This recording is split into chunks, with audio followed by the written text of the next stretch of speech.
Hello mga Antwi, Storya naman nun. Itong araw na to ay after ng birthday ni Era. Andito nga pala tayo ngayon sa Ocean Breeze Cafe and Restaurant.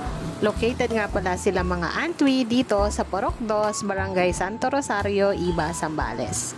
Eto nga po pala ang kanilang page. Kung view nga lang din naman ang pag-uusapan mga Antwi ay talaga namang pasok na pasok sa panlasa ng mga customer in general ang newly open cafe and restaurant na to. Napaka-aesthetic nga at napaka-instagrammable ng view dito mga Antwi. Napaka-spacious nga ng lugar at meron din silang malawak na parking.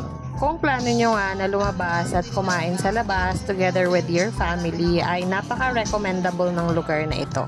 Napakalinis, kid-friendly at napakababait din ng mga staff.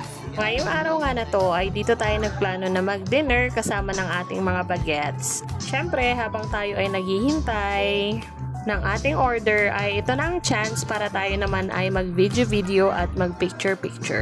Ito ang view namin habang kami ay kumakain at ito naman ang aming mga order, mang inasal para sa mga kids dahil wala naman silang ibang maisip na kainin. Tinry ko din Antwi yung isa sa kanilang mga bestseller which is yung kare-kare nila. Craving satisfied at busog na naman tayo mga Antwi. After kumain ng dinner, pwede rin po pala kayong mag-inom dito para makapag-unwind at makapag-relax naman. O diba napakaganda ng view? Meron nga pala din silang live band dito mga Antwi.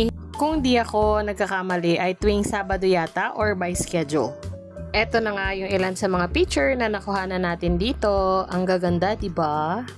Yun lang mga Antwi. Thank you for watching!